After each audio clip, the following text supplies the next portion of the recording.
नमस्कार दोस्तों, आप सभी को हमारे चैनल पर बहुत बहुत स्वागत है। सुनीता रानीस क्रिएटिविटी। दोस्तों, आज हम इस वीडियो में हमेशा हम पॉजिटिविटी मतलब सकारात्मक कैसे सोचेंगे, मतलब नेगेटिविटी नकारात्मक को कैसे हम छोड़ पाएंगे, कैसे हम हमारा लाइफ में हमेशा खुशी रह पाएंगे। मतलब सभी का ज़िंदगी में कुछ ही ना कुछ ही कमी रहती है दोस्तों, क्योंकि हम सभी इंसान हैं दोस्तों। परिस्थितियाँ कैसे भी हो हमेशा सकारात्मक सोचे, विपरीत में नकारात्मक सोचेंगे तो और ज़्यादा बढ़ सकती है हम लोग का परेशानियाँ। सभी का ज़िंदगी में परेशानियाँ रहती ही है। जो लोग विपरीत परिस्थितियों में भी सकारात्मक सोचते हैं उनके जीवन की कई परेशानियां कम हो जाती है। ऐसे हालातों में नकारात्मक मतलब नेगेटिविटी विचार हमारे काम को और ज़्यादा बिगाड़ सकते हैं। इसीलिए हमेशा सकारात्मक मतलब पॉजिटिविटी रहना चाहिए। इस संबंध में एक लोक कथा भी प्रचलित है दोस्तों। मैं अभी आपको बहुत ही अच्छे तरीके से एक बहुत मज़ेदार एक कहानी सुनाने वाली हूँ। किसी एक गांव में दो संत एक साथ अपनी छोटी सी झोपड़ी में रहते थे। दोनों रोज सुबह अलग अलग गांव पर जाते और भिक्षा मांगते थे। शाम को झोपड़ी में लौट आते थे। दिन भर भगवान का नाम जपते थे। भिक्षा से भी उनका जीवन चल रहा था। एक दिन वे दोनों अलग अलग गांव में भिक्षा मांगने गए थे। शाम को अपने गांव लौटकर आए तो उन्हें मालूम हुआ कि गांव में तूफान आया था। जब पहला संत अपनी झोपड़ी के पास पहुंचा तो उसने देखा कि तूफान की वजह से झोपड़ी आधी टूटी हुई थी। वो क्रोधित हो गया और भगवान को कोसने लगा। संत ने सोचा कि मैं रोज भगवान के नाम का जप करता हूँ, मंदिर में पूजा करता हूँ, दूसरे गांव में तो चोर लुटेरा लोग के घर को सही सलामत है हमारी झोपड़ी तोड़ दी। हम दिन भर पूजा पाठ करते हैं लेकिन भगवान को हमारी चिंता नहीं है। कुछ देर बाद दूसरा संत भी वहां पहुंचा। उसने भी टूटी झोपड़ी देखी। ये देखकर वो बहुत खुश हो गया था। भगवान को धन्यवाद देने लगा। संत ने कहा, हे भगवान, आज मुझे विश्वास हो गया कि तू हमेशा सच्चा प्रेम करता है। हमारी भक्ति और पूजा पाठ व्यर्थ नहीं गई। इतने भयंकर तूफान में भी हमारी आधी झोपड़ी तूने बचा ली। हम सब इस झोपड़ी में आराम कर सकते हैं। आज से मेरा विश्वास और ज़्यादा बढ़ गया। दोस्तों, यहाँ पर दोनों संत थे। दोनों भगवान का प्रार्थना करते थे। दोनों भिक्षा मांगते थे।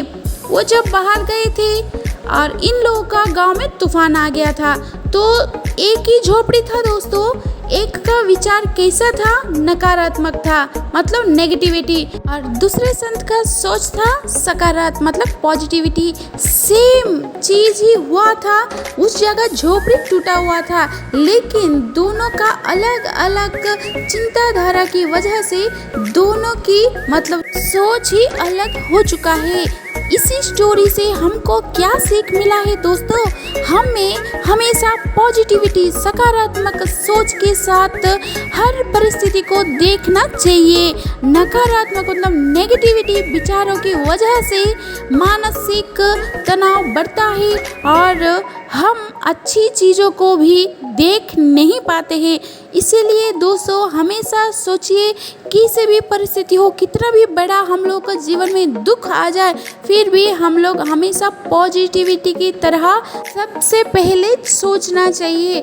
देखिए दोस्तों, कभी कभी छोटे छोटे कोई चीज़ ही मतलब छोटे छोटे प्रॉब्लम से अगर आप नेगेटिविटी सोचेंगे मतलब वो आपके सामने पहाड़ बन जाएगा, मतलब बहुत बड़ा प्रॉब्लम लगेगा।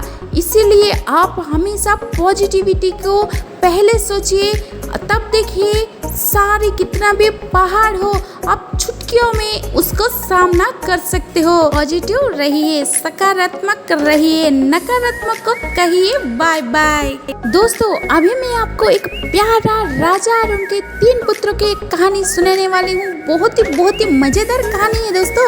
अगर आप हमारे चैनल पर न्यू होंगे तो हमारे चैनल को सब्सक्राइब कर लीजिएगा और हाँ, बगल में जो बेल आइकन होता है उसको भी क्लिक कीजिएगा ताकि हमारा न्यू क्रिएटिव वीडियोस आप हमारे चैनल पर देख पाएंगे। दोस्तों एक राजा थे, राजा के 3 पुत्र थे। राजा यह जानना चाहता था कि इनके 3 पुत्रों में कौन अधिक बुद्धिमान है, मुश्किलों हालतों में कौन सबसे अधिक सकारात्मक सोच अपनाता है। राजा ने तीनों पुत्रों को एक एक सिक्का देकर कहा कि इस सिक्के से कुछ ऐसा खरीदो जिससे तुम्हारे कक्ष का कोना कोना भर जाए। रात को मैं तुम तीनों के कमरों का निरीक्षण करूंगा। बड़े राजकुमार को लगता था कि 1 रुपए से ऐसा कुछ नहीं खरीदा जा सकता जिससे कमरे का कोना कोना भर जाए, इसलिए वो कुछ भी खरीद नहीं पाया। दूसरे राजकुमार ने थोड़ी बुद्धि लगाई और बाजार से भंगार खरीदकर अपने कमरे के चारों कोनों में फैला दिया। सबसे छोटा राजकुमार सकारात्मक सोच वाला था। वह सोचने लगा कि मेरे पिता एक इतने बड़े राज्य के राजा है, अगर एक सिक्का दिया है ऐसी चीज खरीदने को जिससे कमरे का कोना कोना भर जाए तो जरूर कुछ ना कुछ तो ऐसा वास्तविकता में होगा। अपने पिता के बातों को ध्यान में समझकर वो बाजार से दिए खरीद कर लगाया। उसने कमरे के सभी कोने पर रखे थे जिससे उसके कक्ष का कोना कोना रोशनी से भर गया। राजा ने रात्रि को तीनों पुत्र के कक्ष का निरीक्षण किया। राजा ने तीनों पुत्रों के पास बुलाया। राजा ने कहा कि जब मैंने सिक्का खर्च करने को कहा था तो मैंने उससे क्या खरीद सकते हैं उसका संकेत भी साथ ही दे दिया था। मैंने कहा था कि मैं रात्रि में तुम्हारे कक्ष में आऊंगा और तुम्हारे कक्ष का कोना कोना भरा होना चाहिए, लेकिन तुम दोनों ने उस और ध्यान नहीं दिया, बल्कि तुम दोनों की सोच नकारात्मक थी कि इससे ऐसा कुछ नहीं खरीद जा सकता। तुम्हारे छोटे भाई की सोच सकारात्मक थी। उसने समाधान पर ध्यान दिया और उसने बाजार से दिए खरीदे और अपने कक्ष का कोना कोना रोशनी से भर दिया।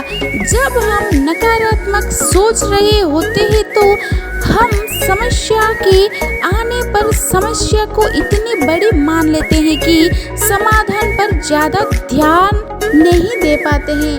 तो ऑलवेज आप सभी पॉजिटिव थिंक कीजिएगा, पॉजिटिव रहिए, अच्छा रहिए।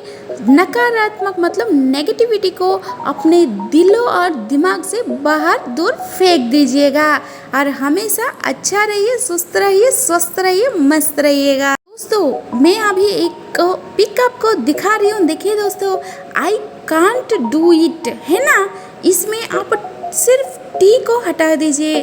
क्या हुआ दोस्तों, आई कैन डू इट। तो आप भी सब कुछ कर सकते हो। तो हमेशा पॉजिटिव रहिए, पॉजिटिव थिंक कीजिए, हमेशा हंसते हंसाते मुस्कुराते रहिए। अगर आपको आज का हमारा इस वीडियो जरा भी अच्छा लगा हो तो हमारा वीडियो को लाइक कीजिएगा और शेयर कीजिएगा और आप लोगों का प्यारा प्यारा कमेंट यहाँ पर लिख दीजिएगा ताकि हमारा आने वाला वीडियो बनाने के लिए आप सभी का प्यारा कमेंट से बहुत ही मोटिवेशन मिलता है। दोस्तों फिर मिलते हैं अगला न्यू क्रिएटिव वीडियोस के साथ। थैंक यू सो मच हमारे वीडियो को आप अंत तक देखने के लिए। आप सभी को दिल से बहुत बहुत धन्यवाद। Thank you so much. Always be positive, think positive, सकारात्मक रहिए, नकारात्मक को कहिए बाय बाय, टाटा।